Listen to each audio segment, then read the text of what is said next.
Political victimisation, Islamabad की capital territory में जो abuse of power and authority, मुख्तलिफ पर्चे, नैब, जो प्रोसेस स्टार्ट हुआ था उसको रुकवाने के लिए हम आए थे और हमने लार्जर बेंच की सदा भी की थी तब चीफ जस्टिस साहब के पास। मगर अब तो 2025 हो चुका है, ये केस कभी लगा ही नहीं। हमने बहुत दफ़ा इसमें दरखास्तें दी। आज फाइनली जब 2 साल और 4 माह के बाद ये केस लग गया तो हमने आज जजेस को सिर्फ यही बताया है कि हम तो आए थे इसको रुकवाने, मगर हमें पता नहीं, उस वक़्त का हमें स्कोर पता लगा 127 केसेस का जो हमने फ़ाइट किया। उसके बाद हमारी पर्सनल नॉलेज है कि तकरीबन 300 से ऊपर क्रिमिनल केसेस चले गए, which is a shocking number.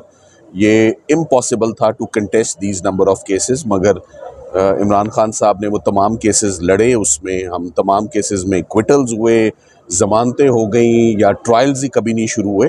तो अब 2025 सितंबर में जानना ये चाहेंगे कि what is the latest situation. यानी एक जो टीम खेलने आती है उसको ये तो पता हो कि पिछली टीम स्कोर कितना बना के गई है, जिसको फॉलो करना है, कितने खिलाड़ी आउट हो गए हैं, कितने रन आउट हो गए हैं, कितने केसेस चल रहे हैं। सो आज बड़ी तफसीली हेयरिंग हुई है इस्लामाबाद हाई कोर्ट में। जज साहब ने हमें बड़ी पेशेंट हेयरिंग दी है।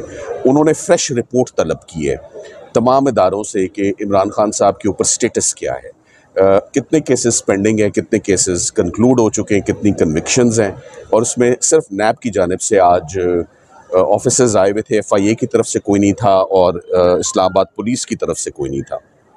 सो अब ये केस, इसमें 10-15 दिन की उनको अपॉर्चुनिटी मिलेगी, उसके अंदर वो अपनी रिपोर्ट्स सबमिट करेंगे। साथ ही साथ में हमने ये भी आज इस्तदा अदालत के आगे रखी है कि इसमें लार्जर बेंच कॉन्स्टिट्यूट किया जाए। ये बड़ा सीरियस मामला है, तो सीरियस मामलात में कॉन्स्टिट्यूशनल इशू है, लॉ डेवलप नहीं हुआ इस रीजन में, तो इसमें जो massive abuse of criminal machinery, abuse of power and authority bye all these law enforcing agencies हैं जो पॉलिटिकल स्कोरिंग के लिए ये अपने फोरम प्रोवाइड करते हैं, this has to an and.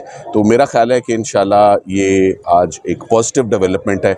आज कुछ ही देर के बाद आपको मालूम है अलकादर में भी इमरान खान साहब की पिटिशन अर्ली हेयरिंग की, उनकी और उनकी अहलिया की, क्योंकि गर्मियों की छुट्टियाँ भी ख़त्म हो चुकी हैं। तो अब हम उम्मीद करते हैं कि आज हमें उसमें कोई एक्चुअल डेट मिलेगी। Thank you very much. अच्छा, अर्ली हेयरिंग का तो राइट है और वो इंशाल्लाह ज़रूर मिलेगी, और मैं समझता हूँ मंडे ट्यूसडे मिलेगी। कमिंग वीक में इमरान खान साहब का अलकादर का केस फिक्स होगा। और उसके बाद जब फिक्स हो जाएगा उसमें कितनी उम्मीद? अगर इमरान खान साहब का और बुशरा इमरान का अलकादर का केस फिक्स हो जाता है तो इसके बाद उनके खिलाफ कोई ऐसा क्रिमिनल केस नहीं है जिसमें वो अंदर गिरफ्तार हैं। सब में या प्री अरेस्ट चल रही हैं या बरी हो चुके हैं। तो अगर अलकादर केस में मुस्बत फैसला आता है, जो कि आना चाहिए खान साहब का और उनकी एहलिया का, तो उसी दिन मैं उनकी रिहाई एक्सपेक्ट करता हूँ। अगर ये फैसला आइंदा वीक में इसकी समाअत हो जाए और हमारे हक में फ़ैसला इंशाल्लाह आएगा। इसके बाद कोई केस खान साहब के ऊपर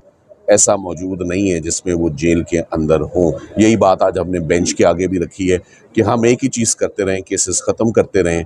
मगर ये इशू अभी भी अलाइव इसलिए है क्योंकि केसेस तो अभी भी बन रहे हैं, चलान्स तो अभी भी आ रहे हैं, ट्रायल्स स्टार्ट करने के तो अभी भी वो ख्वाहिशमंद है। तो आके प्लीज़ वो बता जाएं इस्लामाबाद हाई कोर्ट के स्टेटस क्या है। तोशाखाना 2 केस भी चल रहे हैं। तोशाखाना 2 केस भी बड़ी तेज़ी पकड़ ली है इनफैक्ट उसने। ये भी आज आपको मैं बताता चलूँ कि तोशाखाना केस में चूँकि अलकादर की जो हेयरिंग है वो मैच्योर हो गई है, सो तोशाखाना 2 ने एक्स्ट्रा ऑर्डिनरी पेस और स्पीड पकड़ ली है। थैंक यू, और कुछ नहीं आज के लिए।